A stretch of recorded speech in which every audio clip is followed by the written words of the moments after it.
Okay. Good evening. It's Wednesday night where I am. Hopefully it'll be mostly Shabbos where you are. Then this released to you. Welcome to the next episode of the winter series, Roller Coaster, the State of Israel and the Jewish People in the mid-1980s. Tonight is lecture number 10. That's 10 out of 16. The end is around the corner. The 10th lecture is entitled, A Brief Consideration of Intellectualism, Thoughts about Academic Jewish Studies. I want to start, as I always do, by thanking the Lehman family for being the sponsor of the whole series, the Lehman Lecture Series, as they do every year. Grateful for that. Tonight's specific sponsor is my good friend, Dr. Morris Friedman. Yeah, but you can't get better than that. In honor of our mother, the crown jewel of our family, Etta Mae Friedman. I kind of think that that's a family that hangs together. So thank you for that. And I do want to thank the tech team over here, my son Yehuda Leib for running the operation, for Howard Elbaum for putting together the PowerPoint, and for Yossi Weston, as they always say, who will work his magic to make this actually come out something nice for your benefit. I do once again want to urge everybody to subscribe to the YouTube channel, and for those who are interested in the podcast, in helping with the sponsorship of the podcast, which we always need, you can contact me at your convenience. And now, with any further ado, I am taking off a little bit from the normal, which is talking about the politics, usually, to talk a little bit about culture in a broad, general way. Simply because I felt like doing it, and because I think the mid-1980s sees the crystallization, perhaps you might look the maturation, of a certain process, which has been part of my life as well. So tonight I want to consider the arcane subject of Jewish intellectualism, or high culture, if you like that. I'm not talking tonight about Jewish low culture or Jewish vapidity. Let's go to the first one. To my mind, we just had in Hanukkah, and if it wasn't for Corona, and the universities, they'd be holding their annual debate, which is more chashav, latkes or hamantashen. As you can see, there's a whole Wikipedia site dedicated to it, right? And the merits and meanings. Now, I know it's fun, the good time it all is vapid. Hanukkah is so much more. Purim is definitely so much more. And that's what you talk about. That's a low culture. It's sad. You see? As far as I'm concerned, it's sad. I never wanted to participate in it. And then, of course, you and I are living through a time, we got trans this and we got transsexual, trans everything, and talking about low culture, popular culture. Let's go to the next one. Now you got your trans Judaism, or trans Hanukkah if you want. There's a Hanukkah bush for, I guess, Friday night? No, tomorrow night, excuse me. It's Erev Yontif, right? So, or if you prefer to consider other aspects of Jewish low culture. This is what passes for Jewish culture, I'm sorry, in America today for so many people. Let's go to the next one. How to express your Judaism through Jewish food. Okay? Jewish food. Can't be Jewish without, what do you got over there? You got your deli with, what do they have there? Pastrami, rice, celery soda, coleslaw. I must not be Jewish. Never in my life have I ever seen celery soda. Mea culpa, I'll convert tomorrow. You understand? I can't even read. Let's move on to that. Okay? We have monuments and institutions today dedicated to vapid Jewish culture with no content. I was, let's go to the next one. This place just went bankrupt, by the way. I was in Philly a couple years ago for a trip, and went an exploratory trip with Ariel Baum, and we went to the brand new Jewish Museum at that time in Alabama. They were very nice. I must say, they're real fine people over there. But I couldn't take a trip over there, okay? Because there was nothing in there Jewish. Nothing really Jewish. I mean, look what they have over there. In addition to the permanent exhibition about Jewish life in America, you got exhibitions on Leonard Bernstein, Ruth Bader Ginsburg, and Bill Graham. Again, I must be a dummy. I never even heard of Bill Graham. I heard of Billy Graham. I never heard of Bill Graham. This is what a Jewish museum, in order to inculcate Judaism, acquaint visitors with Judaism and Jewish culture, is about. Woo! And a million other silly things. I mean, we had in Baltimore over here. Let's go to the next one. At our local Jewish museum, the previous one, exhibition of tchotchkes. Once again, high culture. My father, if he were alive, would be rolling in the grave. Anyway, now, I'm not talking about any of that stuff tonight. Rather, I'm trying to refer to high culture, intellectual Jewish culture. Now, this is something new. Until 1800 or so, Jewish intellectual culture was religious, almost completely. There were complaints against that. But almost all of Jewish high culture had to do with the great Jewish books, the Bible, the Talmud, and the ancillary literature that emerged from there. There were some side things. There's Jewish poetry, philosophy. There are such things.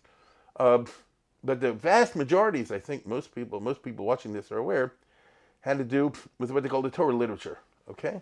Which is volumes and volumes and shelves and shelves. Now, then things changed. That's what we call the modern era. Things, they became more complex. As many Jews changed under the impact of modernity. Tonight, I want to look at high culture in the modern era, which is the last 200 years.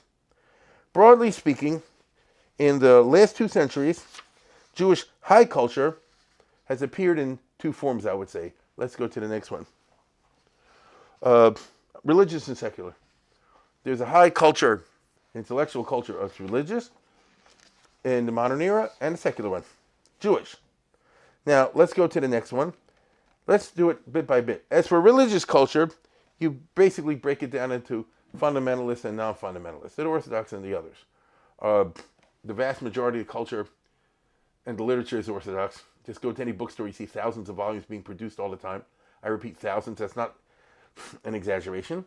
But you also have other, denominations and other writings on religious subjects. And showing. I'm not talking about religious intellectualism tonight. I'm talking about secular Jewish intellectualism.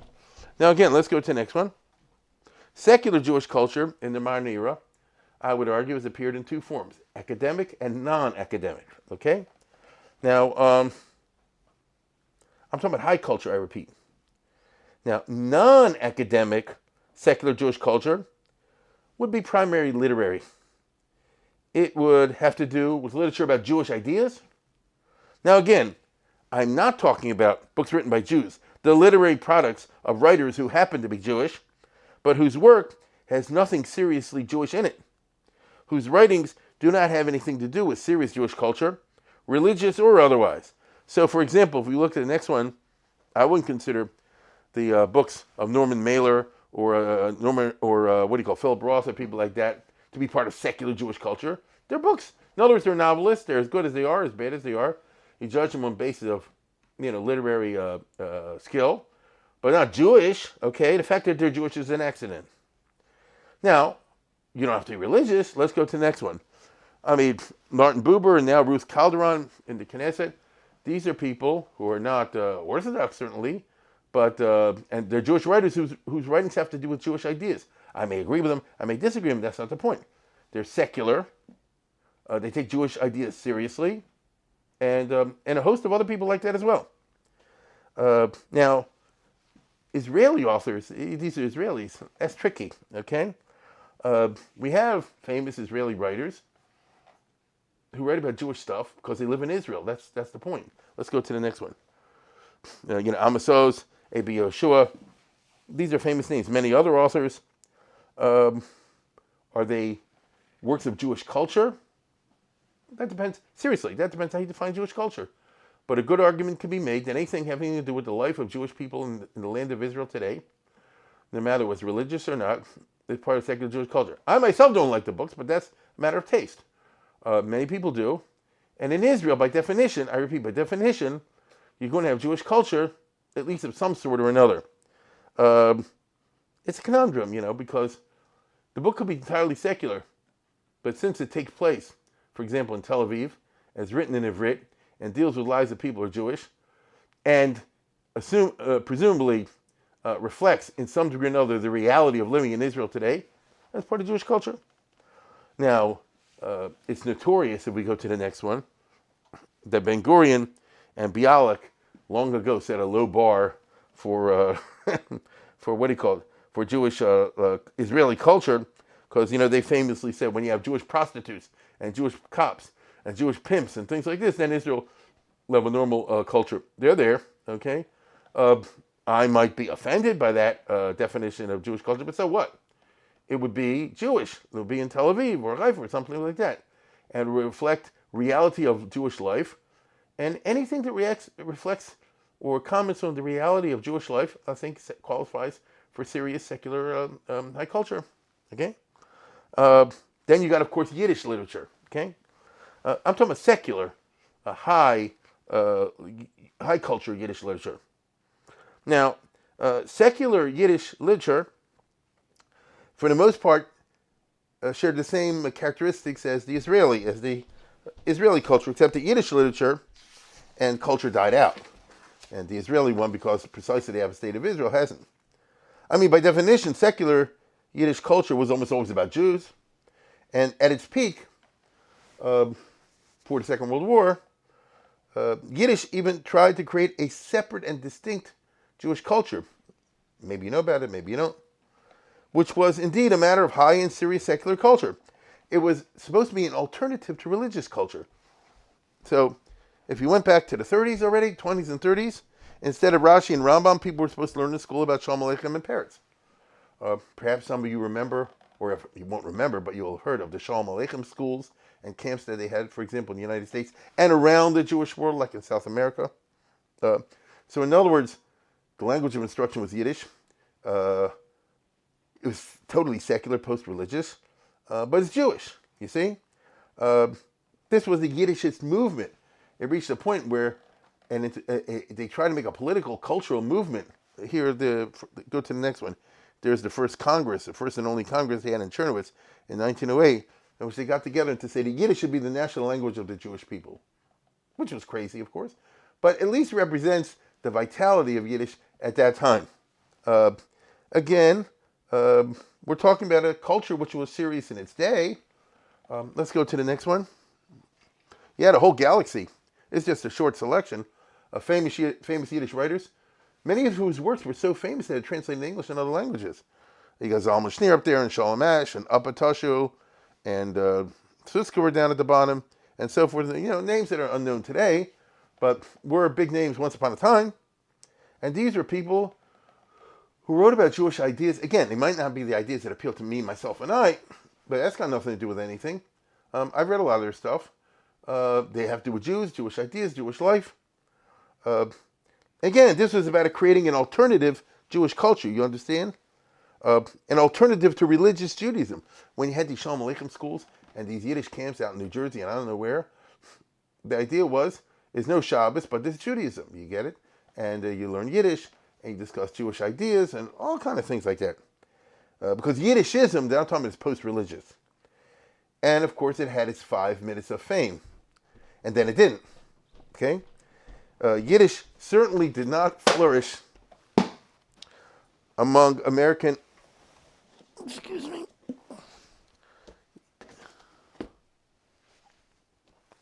Yiddish certainly did not flourish among American-born Jews. It's almost a trope of growing up in the United States in the 1900s. Many of you have parents like that. And the parents spoke Yiddish, the kids answered in English, right? They wanted to drop Yiddish.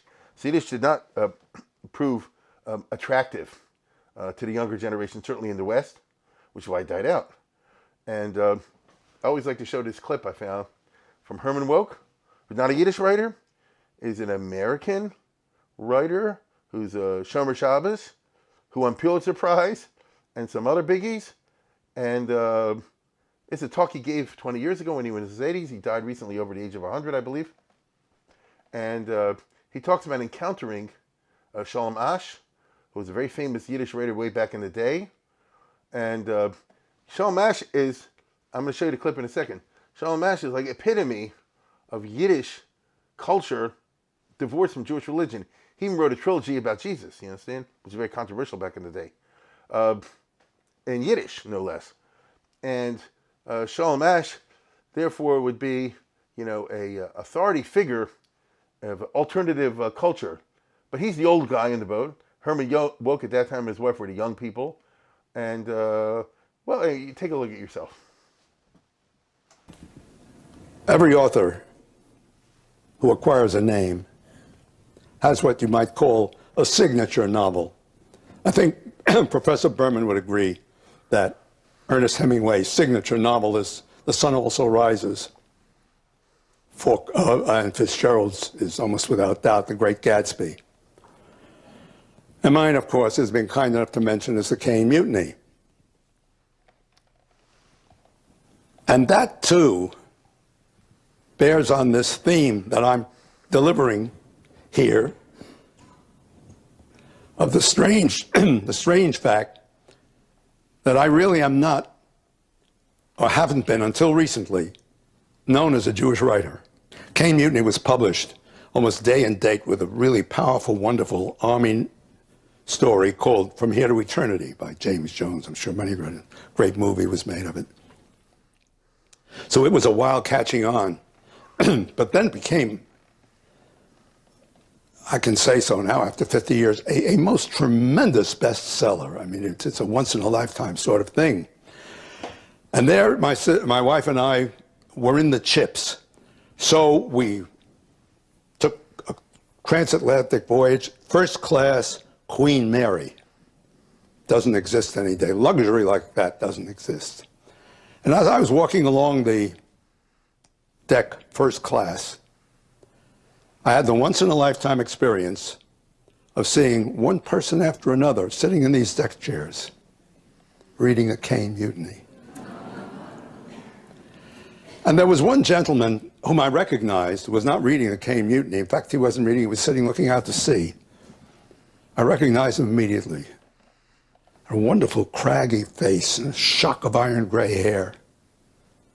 It was Sholem Asch, the great Yiddish novelist. Controversial because of his Christological trilogy, but, you know, an unmistakably great, one of the great authors of the day.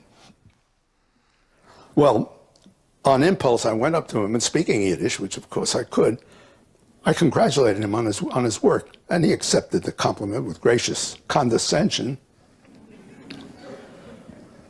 And then I mentioned that I just published a book called The Cain Mutiny. He stared at me. His eyes opened wide, almost popped out, and he said, "You're the author of The Cain Mutiny? I thought you must be a big blonde goy."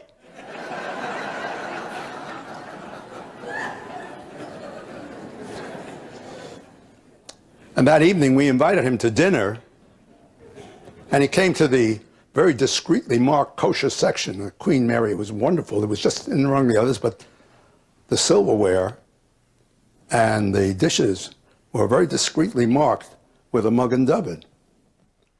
We were sitting at the table. The maitre d' led Sholem Asch to our table. He came to the table. He picked up the cutlery. He looked at a plate, and he said, "The author of the Cain Mutiny eats kosher, and Sholem Asch doesn't." I think it's a great story. It kind of tells you a lot. And that's a culture that died, okay? Now, fascinatingly, in the 20th century, Yiddishism as a secular, post-religious, and even anti-religious alternative high Jewish culture was adopted by the Bund back in the 1920s and 30s in Poland, in Eastern Europe. So there was a whole culture of summer camps and schools and literary societies and newspapers and magazines. I can't do it justice. You know, lending libraries, a huge intellectual effort to create a culture around the secular Yiddish. Of course, that was killed out by Hitler. And it was also, Yiddish was adopted by the communists in Soviet Russia and elsewhere as a Jewish culture distinctly anti-religious and anti-Zionist, because that's Hebrew, you see. And in Soviet Russia, you couldn't have it in Hebrew, you could have it in Yiddish. Now, again, being it was Soviet Union, there was nothing Jewish in the context, in the content. They had Yiddish books and newspapers. It was all about Russian propaganda. I always like to tell the story of the guy who was in Baltimore years ago. Some will perhaps remember him, this old Russian Jew came here, Natas, I think his name was. Bitter guy from Vilna, only speak Yiddish and Russian. Used to hang around Shomrei, as I recall. And I met him walking a couple times, and because I had some Russian connections, you know, he told me the story that back in Soviet Union, by the standards of Soviet Union, he was a good Yiddish, he was a good Jew, and nothing religious whatsoever. Then they had this magazine called Sovietische Heimland, the Soviet Homeland, which is a total rag. It was all nothing but communist propaganda. I mean, all about Russia, but it was in Yiddish. And it was in that stupid Soviet Yiddish that strove to avoid any Hebrewisms. So he didn't spell emes the way emes is spelled, aleph, mem, and sof, but he spelled emes, ayin, mem, samach. Like that. And all kind of crazy things. But, so there's nothing Jewish about it, but the language is Yiddish. And he and his buddies, a few of them, old guys, used to get the paper because they want to see Hebrew letters. And there was a time when the Communist Party was going to get rid of the newspaper because nobody was reading it. And so what he and his friends did was they would go to the kiosk, where he sold the newspapers, and buy all the copies. And that would look like there was a demand. And this way he did his bit for Jewish culture. Isn't that a wonderful story? It's a sad story. Probably be a small novella or something like by Chaim Grata. And it like epitomizes the fate of Yiddish as an attempted high culture, a secular culture, in the 20th century. Mind you, Yiddish literature was capable of great things. Let me go to the next guy. Chaim Grata, who died in 1982, right in the period I'm talking about, was to my mind the greatest Yiddish writer and among the greatest Jewish writers. As a poet and novelist, I'm not into the poems so much, but his novels are famous now, translated into English, many of them. And that's, you see, Eastern European life in Vilna and such places like it really was. He's a genius at storytelling. But Chaim Grata was post-religious. He grew up, you can read his novels, you see, grew up with a religious mother, but then he learned in the Vardik Yeshiva. That's why the novel Yeshiva is all about. He was a chavrusa with the Chazon Ish who tried to be Mekarev him. You can read all about it in the novel. And the point is that when his stuff was published, it was gobbled up in New York and elsewhere. By whom? In the last years of his life, even. There was one group of young people that was interested in what he had to say. Other than that, like all the Yiddish writers, he used to go around giving lectures to the same crowds that were aging every year and eventually died out. And that's the fate of a guy like Chaim Grata. And he was a secular. He was post-religious. But having been through Navardik and through Chazon Ish, he understood the religious thing very, very well. And that's why, let's put it this way, it was fascinating from Jews of a certain type. And he found himself in his later years often surrounded by yeshiva students who were the only young people alive interested in what he had to write. But it drove him crazy. They were interested in the stuff for the wrong reasons. He wanted them to talk about him as a writer, as a novelist, his style, his technique, all the literary stuff they would learn in a lit course. They wanted to talk about. You mentioned Baron Cutler in the book. What was he really like? You mentioned this rabbi over here. What was he really like? There was a yeshiva where guys had specs with a case for the glasses. Which yeshiva was that? No, they're interested in realia, which to him drove him crazy. He said, that's not what's important about my books. It speaks volumes. The Yiddish as a high culture was already then valueless, you see. They were only interested in the stuff they could mine for frum Lashon Hara purposes. It's a fascinating subject. Now, in America today, in the West in general, where is the non-academic author, poet, philosopher, whose works, whether in Yiddish, which is non-existent, or English, really add anything to secular Jewish high culture? Right? Maybe, let's go to the next one, maybe Mosaic, Mag, they're trying to do a faux Jabotinsky type culture or something like that. But God bless them. Maybe that sort of thing, which is bankrolled by some rich guys. It doesn't reflect a wide readership out there. This is precisely the argument of cultural Zionism, going back to Echad Ha'am, that Jewish culture, especially high culture, had a bleak future in the diaspora. That is the reason, if you're a cultural Zionist, you advocated the formation of a Jewish homeland, eventually state of Israel, precisely so that Jewish culture, and they meant secular culture, would have a place where it could survive and thrive, because it could never make it in Gullus, in Chutz La'aretz. Now, they didn't believe that the religious culture would survive Bechlal, but I think with hindsight, they would admit the religious culture can survive in a wide variety of situations.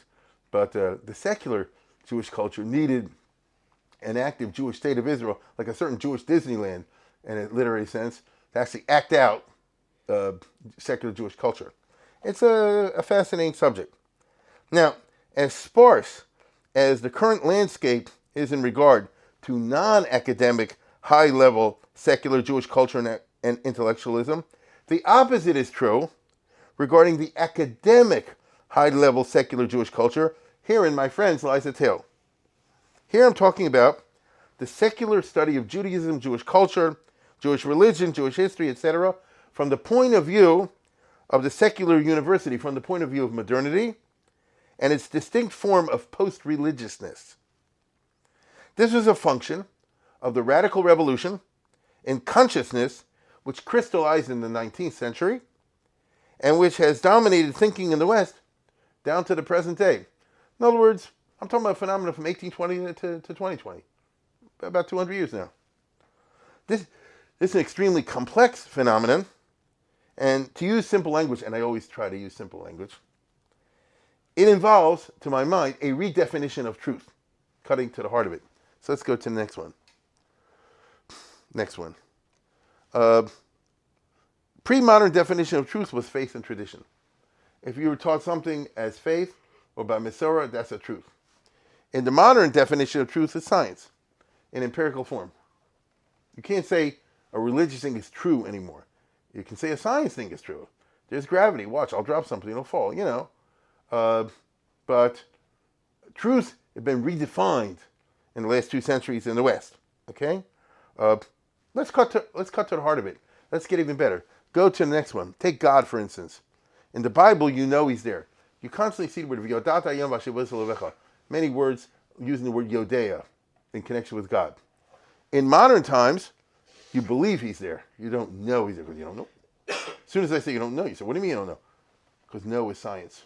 How do God's invisible, if I can, to dumb it down, right? How you know? See, I believe. So you see what they did?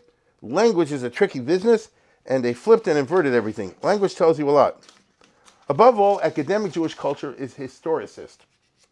Now, historicism, which I've dealt with occasionally, is simply the new consciousness about the past that started in the early 1800s, in which they basically said, Hamotzi mechavel avaraya.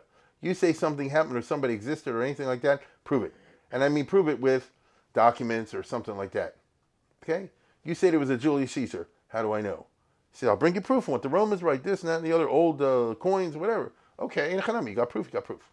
You see? You say there was a Henry VIII. I don't believe it. I'll bring you his birth certificate and all kind of stuff left over from his reign. All right, now I believe it. You got to back it up with proof, with footnotes and things like that. If you can't prove it, it didn't happen. Or more accurately, you're not allowed to assert historically that it happened. That's a revolution in consciousness, okay? Now, if you want to believe something on your own, voluntary act of fideism gives them to hate. But don't expect me to believe it, unless, like you, I choose of my autonomous will to commit an act of fideism, okay? So what I'm getting at is that historicism is the enemy of fundamentalism, obviously. It's a basic feature of modern culture. Now, at the end of the day, traditional Judaism, from Judaism, is about history more than theological belief. To be a Orthodox Jew, religious Jew, traditional Jew, whatever term you want, means to subscribe to a certain version of the events. Right? That's really what it boils down to. A religious Jew says, I believe there was this, goes back to this, goes back to Har Sinai, goes back to Avinu, to the creation of the world. You believe in a particular chain of events. If you take it away any of those chains, the whole thing falls apart. If you say, I believe there was an Avraham Avinu, but there wasn't a Moshe. I believe it was a Moshe, but there wasn't a Mishnah. I believe there was a Mishnah, but there wasn't a Rambam. You know what I'm saying, right? It's a chain. You see? Much more than theological belief. Indeed, religious Judaism is the ultimate historical belief system. As it says in the Mishnah, how does it start Pirkei Avos? Moshe Kibul Torah Messina, so Shua's came, Skin and Vim, Sabim, Al as we know. What's that all about? That's how you know these things in Pirkei Avos. They're making an authority claim based on a chain of transmission. So either that chain of transmission is true or it's not. Different hashkafas and philosophies have always existed side by side in traditional Judaism. sometimes in easy cohabitation, sometimes in uneasy cohabitation, right? But they all subscribe to the same past, basically.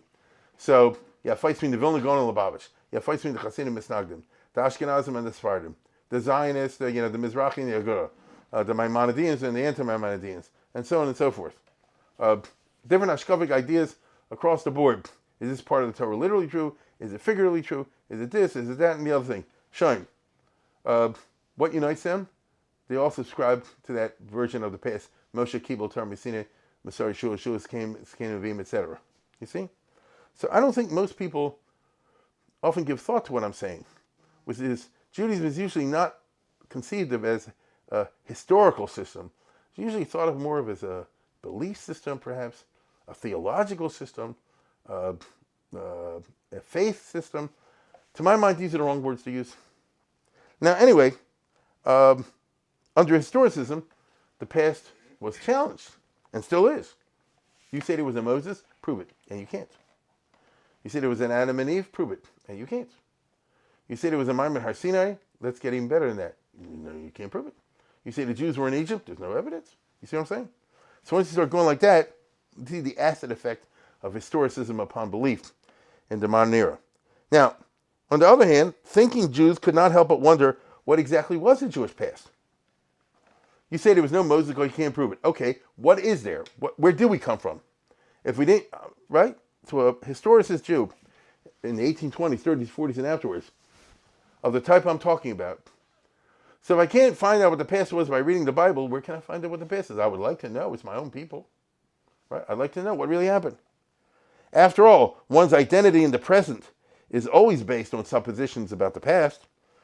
Let's put it this way. I go through my whole life assuming that you're my parents. If somebody goes and proves that you're not my parents, I get a short circuit up there, right? In my consciousness. Everything my whole present is standing on my conception of the past, self-conception of the past. If you destroy or change it, what am I going to be? Remember that guy in Hungary a couple years ago? Head of the Nazi party until he found that he was Jewish? Now he's in Lubavitch. I'm serious, right? What happened? They ripped out the wiring of his assumed identity, and he discovered he's Taka Jewish. I'll tell you again, the guy in charge of the Nazi party now is by Lubavitch. Now, so indeed, starting around 1820, exactly 200 years ago, there emerged in different places in Central Europe and Eastern Europe a small group of Jewish intellectuals who wanted to understand Judaism, their own identities, as well as the identities of their fellow Jews, by gaining an understanding of the past of the Jewish people, not from what they had been taught, and not from any Masorah, which they distrusted on historicist grounds, but from what they themselves, by their own efforts, by their own research, a research grounded in modern scientific methodologies, discovered and uncovered. A research of sources, commas, footnotes, and above all, transparency. Let's go to the next one. This is the two things that characterize the work: a rejection of fundamentalism, so you don't simply say something happened because it says so in the Torah, and a commitment to scholarly transparency, which simply means I make an assertion, here's what I base it on. If I have a footnote, if I have an actual source, I say it. If I don't have a source, but I'm conjecturing out of my sources, that's okay too, as long as I'm transparent. You get it? If I say Robert E. Lee was the general of the Southern Army in the Civil War, I backed it up with documents. We can even find the documents regarding his appointment by the Confederate government. If I say Robert E. Lee was a better general or worse general than Grant, I can't find a document for that. I am giving my opinion, but it's transparent. I'm saying, based on the fact that Lee lost or won these battles or did this and that and the other, I'm now making the argument. You hear what I'm saying? The argument that he's a good general, a bad general, whatever it is, and so it's transparent. You have the right, as is always true in any kind of scientific enterprise, to challenge me, right? That's what's called scientific debate. I'm not allowed to get angry at you for as long as you keep it, high level, scholarly, and challenge what I'm saying. That's the meaning of transparency, okay? Now, these Jews, the ones I'm talking about, were aware that the universities at that time, the incubators of historicism, were anti-Semitic and especially anti-Judaic. So the first of these guys were in German universities. German universities in the 1800s were not go-race to Jews. They let Jews come and take courses there, but Jews as a group was a junk. It's like the gypsies. That's the way they thought of it. And that's his German attempts to be, condescending, anti-Semitic. So they would say like this: history is about real countries, not about groups. There's no such thing as a history of the stamp collectors. That's how they thought in the 1800s. There's a history of England, of France, of the German states, of course, the Italian states, Russia. These are real peoples or countries and stuff. The Jews are the gypsies. A couple Jews live here, a couple of Jews live there. They have no government, no national identity. Their religion is ridiculous. Their habits and dress are ridiculous. So that's not a history. The Jews, of course, I'm talking about, strongly said, what are you talking about? We're more historically grounded than you were. We were around when the Germans didn't exist. Don't you remember that famous speech by Disraeli, who had converted?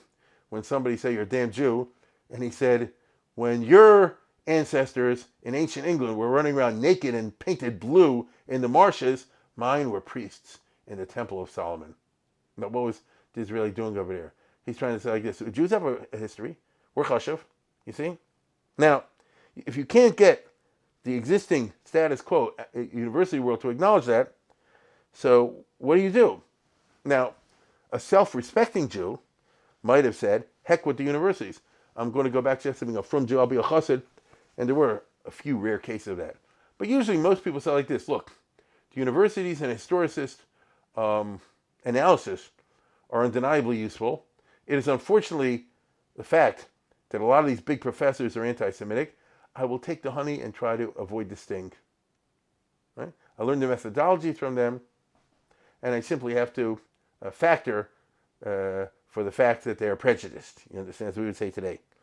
Now, these individuals in the 1820s were the first generation of Jewish historians. They were, in the modern sense, they were few in number. They had no official connections with each other, and were generally of two types. Let's go to the next one. Those who had a PhD, a formal secular education, they used to call us the Wissenschaft des Judentums, and those without formal secular education, the Maskilim in Central Europe, what they call the second wave of the Haskalah. These are the people who are interested in a historicist, not in a frum way, not in a fideistic way, not in the way that says, tell me the Masorah, but using modern research methods, as we would say today, to discover the Jewish past. The Wissenschaft guys were Jews who usually had stopped being religious. They started going to university. In Germany, you can take CLEP tests up to grad school, and then that's called university. And usually get a PhD. That's what you're going for. And they knew that there are no Jewish courses whatsoever in the universities. The Jews are considered junk. But they said, we're going to take our academic training and try to just create our own little subculture among each other of the scientific pursuit of Jewish history, as if there were a university course in it. And the autodidacts were the second group. These are the Maskilim in Eastern Europe, who usually had some kind of yeshiva-type background, more or less, were very familiar with the Hebrew language and things like that, as one would get from education, and then turned that to discover the Jewish past, mainly from Hebrew sources. Now, although they had no formal professional association, the way academics do, these people had what I call a republic of letters, the way Christian scholars had in the 16th and 17th, 18th centuries. Let's go to the next one. Here's what we call Igra Shadal, Igra Shir. Shadal Luzzatto was a very famous member of this fraternity. He was something of an autodidact, I would say, and he had access to all kind of manuscripts. He was a very great scholar, weirdo, major weirdo, but he was a big scholar in Padua. I was at his house.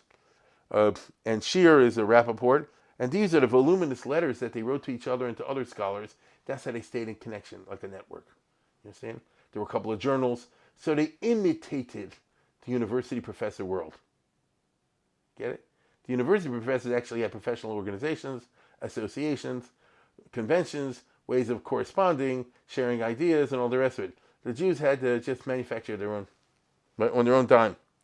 Now, the dream always was to get Jewish history taught objectively in the universities. I can't tell you how much they longed for this, okay? Because then that'll mean that Judaism is actually taken seriously. We're not a bunch of gypsies.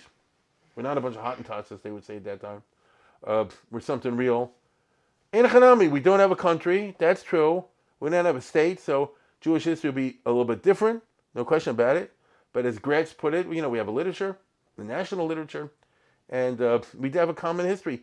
Jews, wherever they are, feel part of the same national body, and that consciousness is just a reality. You understand?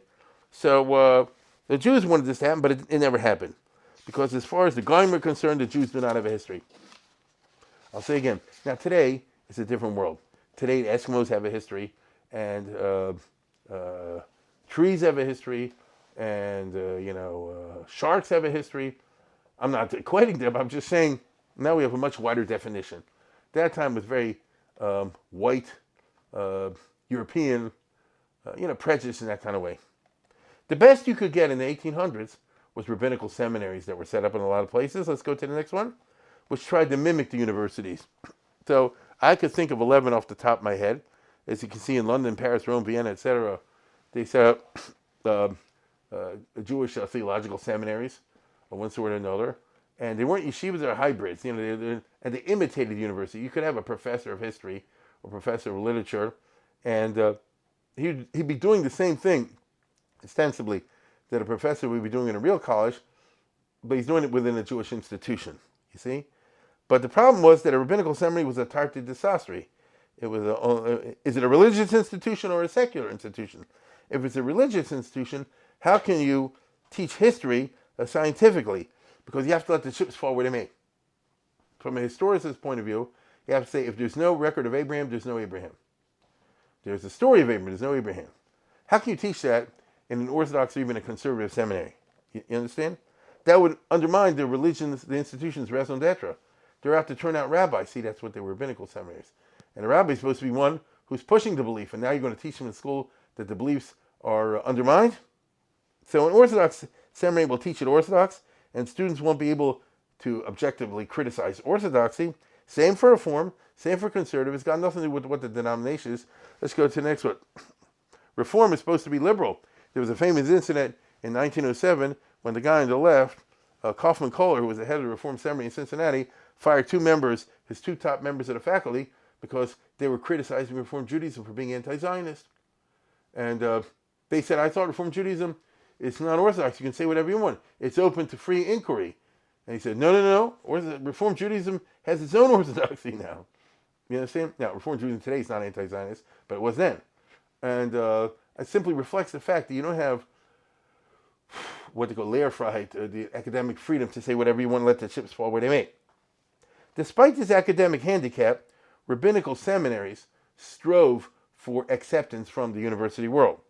They wanted this for their own egos and self-confidence, so they wouldn't look like faux operations, pseudo universities, which they were. And they also wanted it so as to speak with an authoritative academic voice to their fellow Jews. Judaism is what we say it is. Think, for example, in the United States, conservative Judaism in the 20th century. Ever since Salman Schechter, they undertook for the first half of the 20th century, Mordecai Kaplan and the others, to define what Judaism is. Remember, he said it's not a religion, it's a civilization. No, all kinds of stupid things. But he's the professor. And, he's the academic. He knows better. They wanted that authoritative voice. So if he gets respected by Columbia University or something like that, then that gives a big boost to his creds within the Jewish world. Now, in the early 20th century, in addition to rabbinical seminaries, they started in America what they call these colleges. Okay, let's go to the next one. As institutions of secular Jewish culture, particularly cultural Zionism. So again, you may remember we used to have Baltimore Hebrew College, which is now a parking lot? That's the truth. The Associated made a parking lot. Boston has one, New York, Philly, Chicago, Cleveland, maybe there's another two or three, I'm forgetting, I don't think so. Now, what were they about? They're imitation universities. You couldn't get a university to teach Jewish history or Jewish art or Jewish philosophy because that's beneath their contempt. But you can do it at the Baltimore Hebrew College, at the Boston Hebrew College, at the Spertus, at the Gretz College in Philly and all that. You understand? So, like a pretend college, as it were. Then universities were not go-race then. But these are the only places, if you wanted to, you could take academic Jewish courses. So if you're interested in that kind of secular Jewish culture, everything I'm talking about is secular. Right? If you're interested in secular Jewish culture, secular Jewish history, or literature or art, anything like that, you're going to have to go, as we say in Baltimore, to the Baltimore Hebrew College. Right? There was the only institutions, for example, that taught the Jewish history. Couldn't get it at Hopkins. Couldn't get it at Maryland. Couldn't get it at universities like that. Things started to change finally in the 1920s, very slowly, and it took 40 years for the process to evolve. First of all, one very significant fact is that in the 1920s, they started the Hebrew University in Jerusalem. The Jews finally have been talking about it for years. They said, we want Palestine to be a secular Jewish culture. I'm not talking about the yeshiva world here. I'm talking about the secular Zionists. And we want a Hebrew university which won't be anti-Semitic because it'll be all Jewish. It'll be in Ivrit. And they did do it, right? They got a rocky start, but they did it. In early 1923, you have real professors teaching real Jewish subjects as well as secular subjects. And that itself created a new messias, as we would say today. For the first time, there's actually Jewish university posts in real universities, provided we all agree to play the game and call Hebrew University a real university. I think it was. Secondly, this is very interesting and not so well known, a few places opened up in Europe, particularly in the Baltic states. Isn't that fascinating? In Lithuania and in Latvia and Estonia, for various reasons, primarily because they had a large Jewish population, the government did make in University of Kovna and in Riga and in Tallinn in Estonia a Jewish professorship, Department of Jewish Studies, as we would say today. And the government paid for it. In Kovna, I think it was the Dvar Ram's son, I believe, was the professor, Shapiro, you know what I mean? The father was the chief rabbi of Kovna. The son, I believe, was the professor of Jewish studies at the university, which is a chashuv position, okay? In Germany, in Frankfurt, which was considered a very liberal move, they made Martin Buber professor of some Jewish something or other. So he really became a German professor, one out of 60 universities. But it's epis, it's something. I think in Prague, maybe under Masaryk, I believe because they were liberal towards the Jews, they might have had a Jewish studies department. But look what I'm doing. I'm searching with a flashlight through 1,000 universities. Can I find one or two that'll have a Jewish studies department? And then it happened in the United States of America, but it was an uphill battle. First of all, in this country, although there's no political anti-Semitism, there certainly was cultural condescension towards Jewish matters. There was, I would say, again, I repeat, this is a cultural level. There's nothing physical or political about this whatsoever. But there certainly was, in the university worlds, in the United States of America, a contempt for Judaism and Jewish culture, and anyway, a feeling, too many Jews in the college as it is. Right? Talking about the early 20th century, which the children of the ghettos in New York and Baltimore elsewhere are flooding into the universities to try to get ahead in life. So they're like the Asian kids today. They're all over the place. They're taking over. And we have the famous battle in Harvard between Charles Eliot on the left-hand side, who said, Harvard will be a meritocracy. I don't care if every student here is Jewish. If they're the ones that get the highest grades, they'll get in. And Abbott Lowell said, what are you, nuts? Right? What, are you crazy? Charles Eliot was the grandson of the Mayflower. He was real American all the way back. And he was that type of guy. He said, let the chips fall where they may, let the best guys get in with the best marks. Okay, but he got pushed out, and Lowell came in and put in the quotas. Okay, and they put in the quotas. Now, it was Dafka in Columbia and Harvard that things changed under unusual circumstances in the late 20s. There was this remarkable lady called Linda Rosenberg Miller, who's from Wheeling, West Virginia, believe it or not. Not from, the German Jewish background. Everybody talking about now German Jewish background. Therefore, by 1900 or so, they're thoroughly Americanized.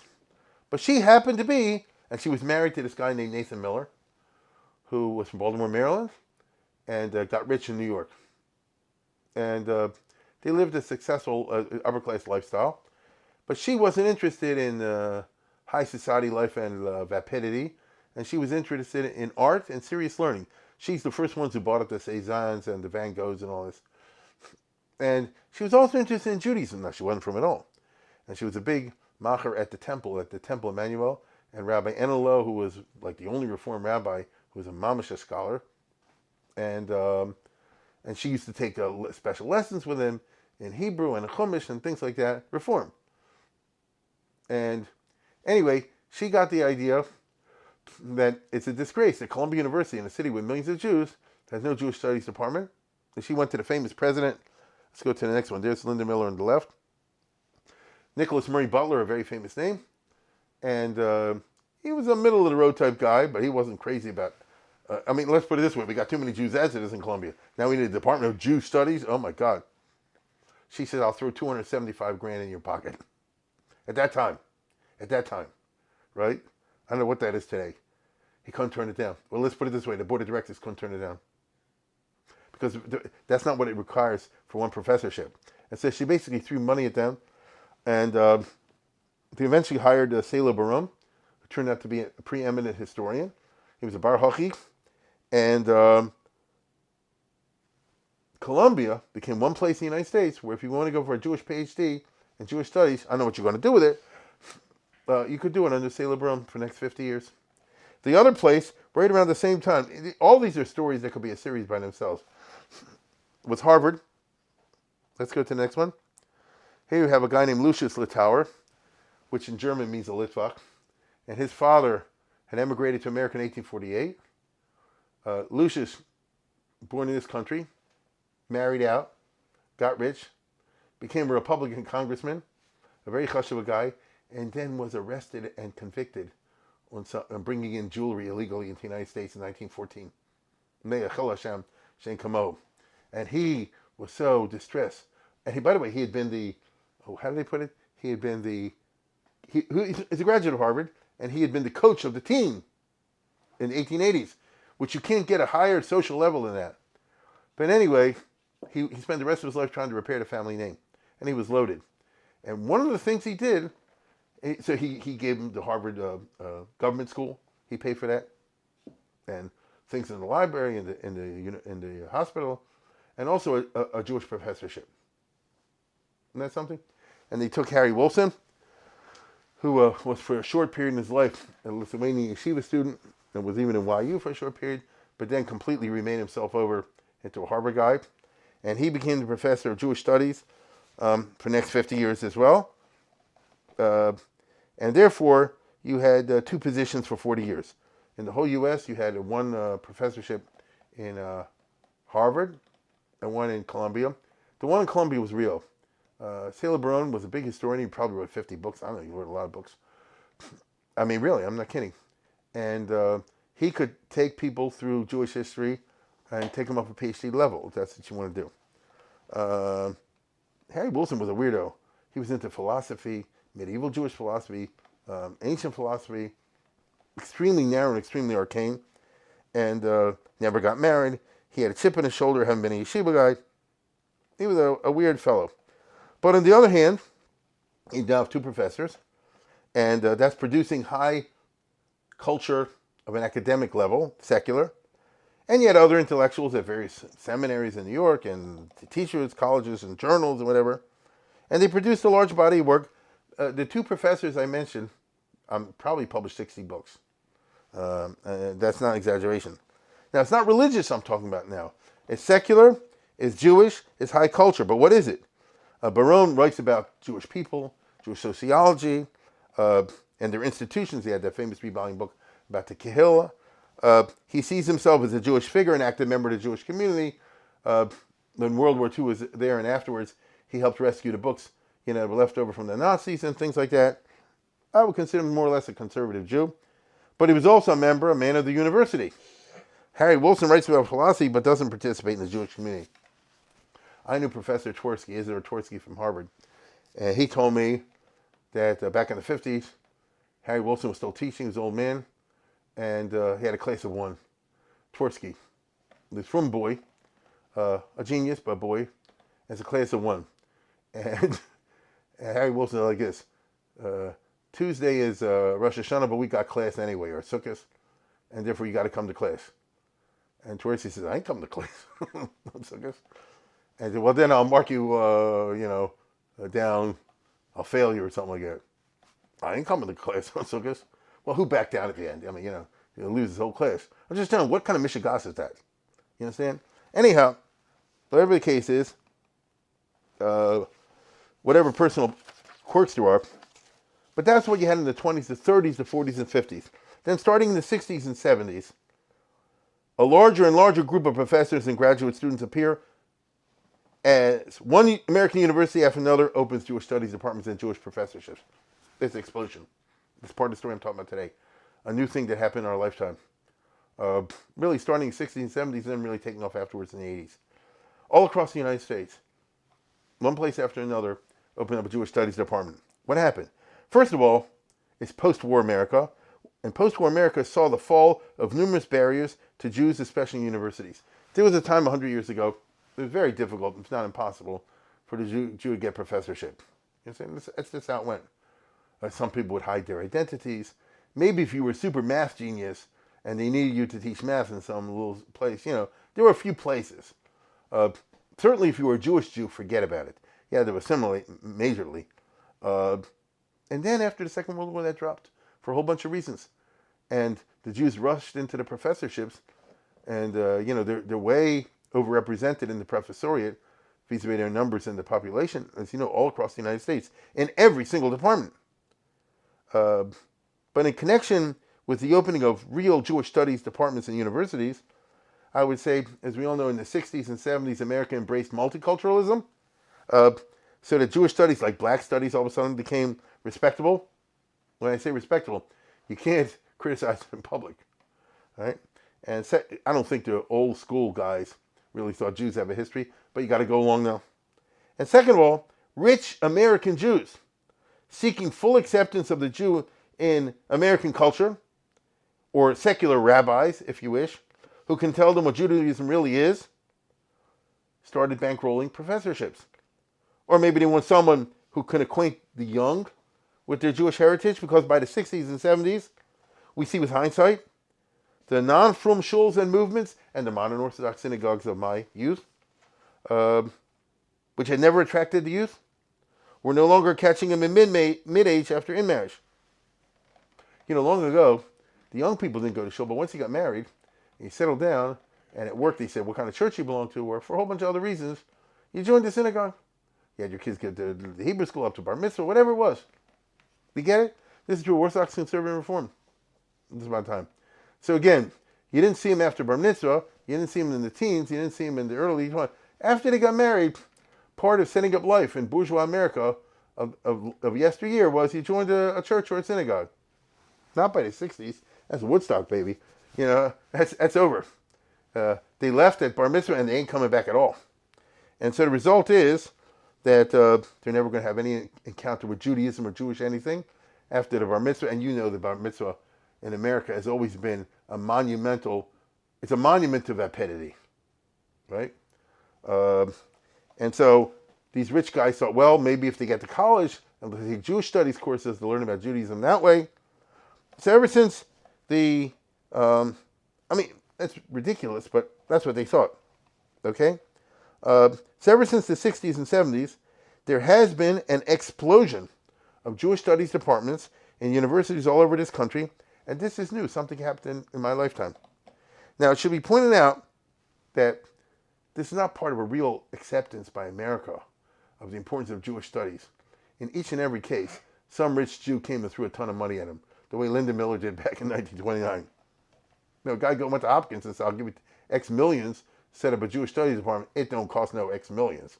You're basically giving them a matana, and they're deigning to give you a chair or two, right? Now, that's about an explosion in quantity, which is incontestable. I mean, you can do the numbers. It's an objective fact. From 2, it went to 20, to 40, to 50. I don't know how many are today. Probably 100. The quantity thing led to ubiquity. Most young Jews in America, after the 60s, will encounter serious Jewish cultures, serious intellectual engagement, unlike Hebrew school or Sunday school, serious intellectual engagement with Jewish stuff in universities, if they encounter it at all. You see? Wherever you send your kids now, for the most part, not everywhere, for the most part, especially to major universities, the Ivy Leagues, you know what kind of Jewish stuff they have at Harvard, at Yale, at Princeton, at Penn? Serious stuff. NYU, University of Chicago, and many other places. So that's usually where people want to send their kids, those kind of schools. They will encounter, if they wish to, serious intellectual engagement with Jewish stuff in the universities where they won't encounter anywhere else, simply because it's present. Their parents' generation went in the 50s, there were no Jewish studies departments anywhere. This is a sociological reality, which is kind of interesting. What about quality? Has there been an explosion in quality? That's a loaded question. But as I always do with loaded questions, I only give you my take. The great majority of Jewish historians in the 19th and early 20th centuries had a less than positive relationship to and experience with the world of Gemara as I always call it, the world of traditional yeshiva learning and its distinct culture. Most of the historians, particularly in Germany and the West, were Amoratzim. You just got to get used to that. Solomon Schechter, who was born Lubavitch, his name is Schneer Zalman Schechter, even though he rejected the yeshiva, all the rest of it, told somebody, look at this, in order to really understand the Talmud, it's necessary to have a one-sided education for a number of years. He's the one in favor of university education, but he says, you won't understand rabbinical literature unless you have, as we would say today, yeshiva only for a while. These historians, because they didn't know, they weren't Talmidei Chachamim, very far from it. So they're disdainful of what they were ignorant of. Isn't that interesting? And they sought to construct Jewish history, the narrative of the past, by ignoring or minimizing the role of the vast corpus of Talmudic, rabbinic literature in all its manifestations. And so the result was a set of history books and articles and writings which constitute an externalist discourse. Volumes and volumes of this stuff, and a lot of it wrong. Just to give you one example, because I could be here all night. Let's go to the next one. A couple years ago, I did a series on famous historians, and one you probably less well known is Professor Yitzhak Bear from Hebrew University, a Yeki, who wrote the book on history of Jews in Christian Spain, 2 volumes, originally in Hebrew and then translated in English. It's supposed to be the book. And Bear was an expert in the Geisha stuff. He really was, seriously. That's what he learned in German universities, how to go through old documents, manuscripts, what they call diplomatics, how to handle yourself in medieval sources. He really was one of the great people in that. But he's going to Amar Staraisa. And therefore he writes all about 2 volumes about the Jews in Christian Spain. That means the 1200s, 1300s, and 1400s. He says almost nothing there about the rabbinic literature, about the Rashi, about the Ritva, the Ramban, and all that kind of stuff. And Professor Toshma, who's the guy on the left, that's the real name, has a very, if you're in the history world, you know this, has a very famous, devastating critique of Bear's work in which he said, what the heck are you talking about? The main activity of the Spanish Jews was writing Gemara stuff, Halacha stuff, that's what religious stuff. Yes, they had a couple other things as well, but it's 90% to 10% at least, maybe 95% to 5%. Why are you ignoring the 95%? How can you, you're a serious historian, how can you purport to share with your readers what you understand, and you have a great knowledge of the Geisha sources, the history of Jews in Christian Spain, when you ignore 95% of what they were actually engaged with at an intellectual level, which of course is 100% true. So that's what I mean. Now, remember, history is a hegemonic discourse. That means history seeks to control the present by giving a certain view of the past. I say Trump is a great president because I spin it this way. I say Trump was a bad president because I spin it that way. Look, it's all on the spin. History is a hegemonic discourse. And so these professors and academics are presenting a skewed set of writings about the Jewish past simply because Fritz Beer couldn't say, well, I can't read a Rashba. No, I just can't read it. I don't know Beis Yosef. I can't read it. I'm not going to say that. He's going to say, it's not important. You see? He said, but that's what the guy spent most of his time doing. I know, but it's not important. That's what I mean by the skewing. Now, it's not only a religious, non-religious thing. In the case of mysticism, for example, this was called out in the early 20th century by a leading secular historian, Gershon Scholem, who became famous. He was totally not from Hebrew University. And it used to be, especially 19th century, and I remember lots of it left over in my youth, the Jewish religion is a rational religion. It's a normal religion. We've had a couple of nuts along the way, these mystics, these, what do you call it, Zohar kooks, and Kabbalistic nutballs, but that's a deviation from mainstream Judaism. You get it? And Hasidism, unfortunately, another deviation from mainstream Judaism. Normal people like Devon Gaon were rationalistic and used common sense. And Gershon was like, are you crazy? Vilna Gaon is one of the biggest Kabbalists. And second of all, Kabbalah is actually one of the major forces, whether you like it or not, in modern Jewish history, maybe even longer. It's one of the major forces. It expresses itself today in Hasidism, but that ain't the only way. It's a gigantic force, has to be recognized as such. Now, he's not religious. He's talking about it as a historian. And so he trashed all the work of people done 100 years from the previous century because he said they allowed their prejudice and their ignorance of this stuff. Because who can read Kabbalah unless you commit yourself to that as your academic specialty? And because you can't read it, so you dismiss it. You see? So the question of quality, let me say that there did begin to appear in the United States and elsewhere historians operating in the secular high culture of academic history who, starting in the 50s, 60s, and 70s, number one, who didn't know how to learn, and who are aware of the importance of rabbinic culture and history, and were able to academically, objectively analyze that culture within the framework of general Jewish history and culture, and thereby offer a much fuller, accurate, and richer understanding of the Jewish past.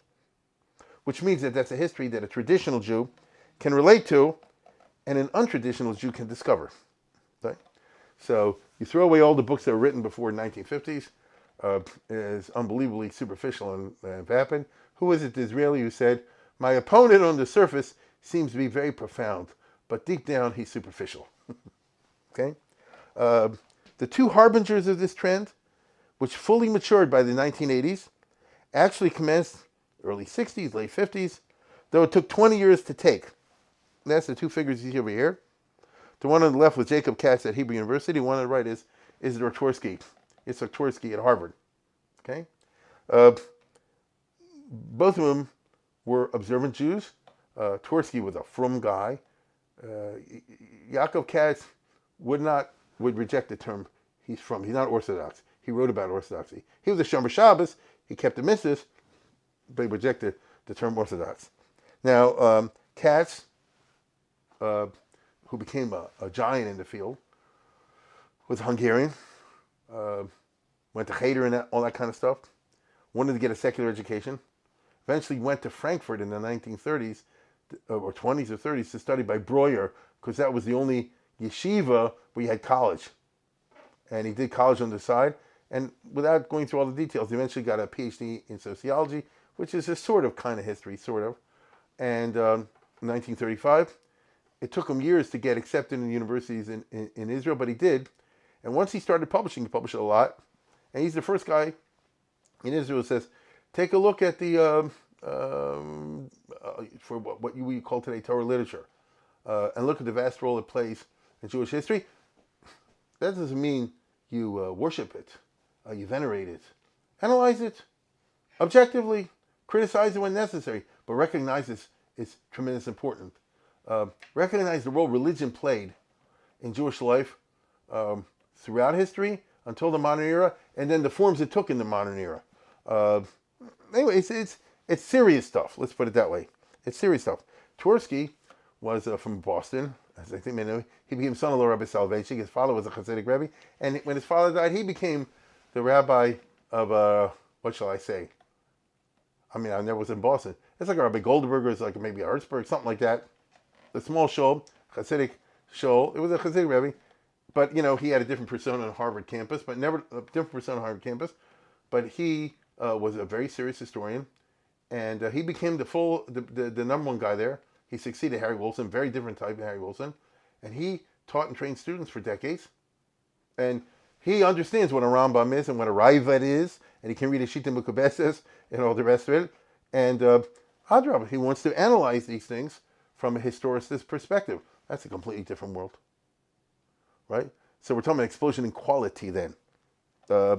And he was followed by his brother-in-law, Professor Chaim Soloveitchik, who was, I don't know, with the YU, but many other places as well. Again, this is son of Rabbi Soloveitchik, and here's somebody who is a Talmud Chacham, okay? And very rigorous historian. I'm interested in, once again, historical analysis of real sources and, what's the right word? Very high level, tolerate no nonsense. Now, what does that mean? A person could go to a university, whether Orthodox, conservative, from whatever your background is, and actually get a secular understanding of the Jewish past which pays due attention to religious dimension. It doesn't mean you have to be religious. Not at all. But you understand the role of religion in the Jewish past and the Jewish present. This is a new take on secular academic Jewish culture. These harbingers, whose influence was clear by the 1980s, would have increasing successors after the 1980s. It's created a brand new cultural reality, as they say, in my lifetime and yours. Thus, there would eventually be created a secular Jewish high culture, secular because of its academic character, but relevant to intellectually inclined Orthodox Jews as well. This is a deep and broad subject, my friends, and I hope to return to it next year or maybe sometimes in the future. But the trends I just described would result in unintended consequences, again, in the last 30 years. This would lead, in the last 3 decades, to what I would describe as a fourth Haskalah. In Israel and America, similar in some ways to the earlier movements, but very different in other ways. Indeed, this could actually be a course by itself. Maybe one day I'll do this as a course. But I want to make a last point or two. And again, the iron law of unintended consequences. The emergence of a full-blown and staffed series of Jewish studies program powerfully damaged the rabbinate in the conservative reform movements. What's a reform rabbi? You want to find out what Judaism is about? Go to the university. The professor will tell you. After, what does the rabbi know? He took some courses from the professors. No, it vitiates the role of rabbi as decisor and the guy who calls the shots in Judaism. In Orthodoxy, it's still that way. Who decides what's kosher, what's not kosher, what's halakha, not kosher? Rabbis, not professors. You see my point? Whether you like it or not, rabbis still have the vital power. This is no longer the case in the non-Orthodox movement. They have eschewed any role of rabbi as a mardasa, a posek, and that sort of thing. They're not into that. Instead, they're committed to historicism. If you want to know what Hanukkah really is, don't ask your local rabbi. Go online. Go to a professor, the specialist in ancient Judaism. They'll tell you. So it's very interesting, its effect. Okay, and second of all, it's a blatant fact that the intellectual culture I'm describing has not really touched the Jewish masses. It's become like all the university serious high cultures. It's only for small elites. I mean, who actually reads these history books? They're good, some of them. I could list off 10 names of very good history books that just came off the past in Jewish history, and most of you never heard of the book, and certainly not of the author. Okay? So if it's a secular culture of the type that would reflect Jewish life of the Jewish masses, the culture of the Jewish masses in America in the 20th century, it wouldn't be. It's highly elitist, very small secular Jewish culture, which is kind of interesting. And finally, this culture being located in the universities is broadly liberal, especially in social issues. You have to imbibe the political, social values of the campus of the modern university. There's no way you can be, for example, against any kind of sexual movement of one sort or another. What happens if the university zeitgeist turns its attention to the Arab-Israeli conflict, and in your campus, you better be on the Arab side, but you want to have a job, and you want to make contributions to secular Jewish academic high culture, but you have to dump on Israel. That's very interesting, isn't it? I think that's enough for tonight, don't you? We'll resume this one other time, but I wanted just to share a couple ideas of the culture going on behind or not going behind the past. And with that, I bid you a good night. A good Tavach.